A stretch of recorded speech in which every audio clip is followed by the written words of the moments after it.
culture is the way we do things around here. It's the way we do things in this organisation. It's how staff talk to patients, how they engage with patients, how staff talk about patients amongst themselves, how staff behave towards each other, how leaders behave towards staff. It's the way we do things around here in this organisation, and it's the values of the organisation. What's important? Is it compassionate, high quality, continually improving patient care, or is it getting the job done as quickly and as painlessly as possible?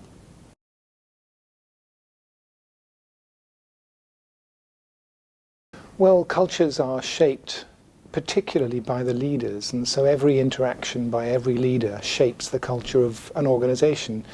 And I often think that culture is more like clouds than clocks. So you can, old-fashioned clocks, you could take a cog away and then put a new cog in. Cultures are more like clouds. You have to nurture them, you have to shape them, and it's a continual process, and particularly it's a process that is affected by leaders. So our leaders are responsible through everything they do, every interaction, in communicating what the values of this culture are, what the way we want to do things around here to ensure we deliver continually improving high quality and compassionate care.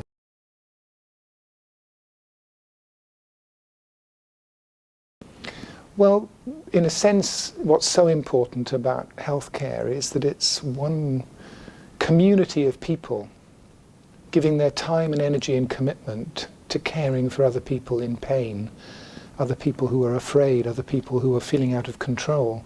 And so if we're going to create an environment where those people receive the best quality care, where they feel valued, where they feel cared for, where they feel that sense of kindness, then we need everybody in those organizations to take responsibility for creating a culture that continually reinforces that value, so that we get that consistency of emotional, behavioral approach to the way that we interact with patients to ensure they get the care that they need.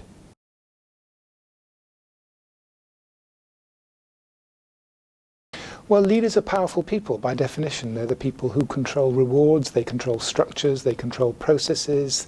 They have a huge influence on our work lives. So, we human beings pay a lot of attention to each other, to pick up cues from each other about whether it's a good situation or a bad situation, but in particular, we focus on leaders and their behaviors. So if a leader comes into work in a bad mood, people think, oh, I've done something wrong. If the leader comes in positive, optimistic, appreciative, giving recognition to people, it boosts people's feelings of confidence and optimism and cohesion and efficacy.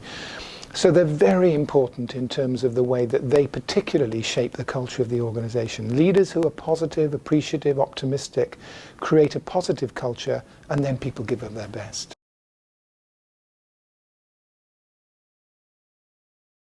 Engagement is something that comes when you really feel positive and excited and challenged by the work you're doing.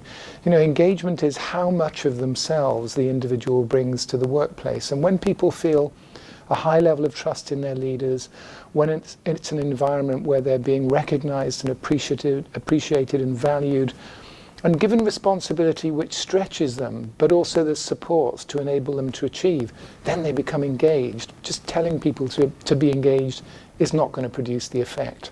Okay. We need to create the conditions that really produce the very best in people, not just because that delivers for the organization, but because it's the right thing to do in terms of how to manage organizations, and it ensures we get really high quality patient care.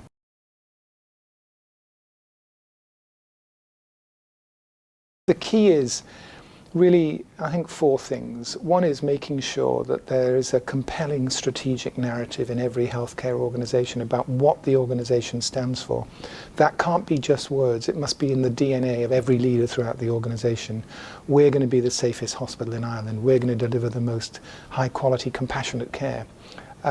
It's also about retraining leaders so that they are collaborative, facilitative, participative. They're listening, they're enabling, they're supporting the staff to deliver.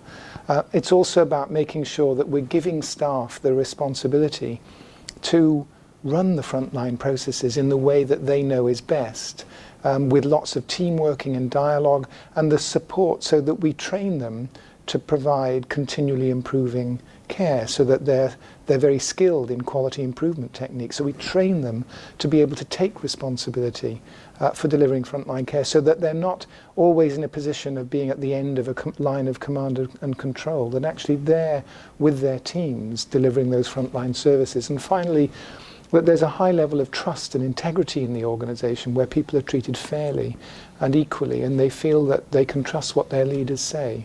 When you create those kinds of conditions, challenge, positivity, supportiveness, good leadership, then you create the conditions for staff engagement, whatever the surrounding challenges.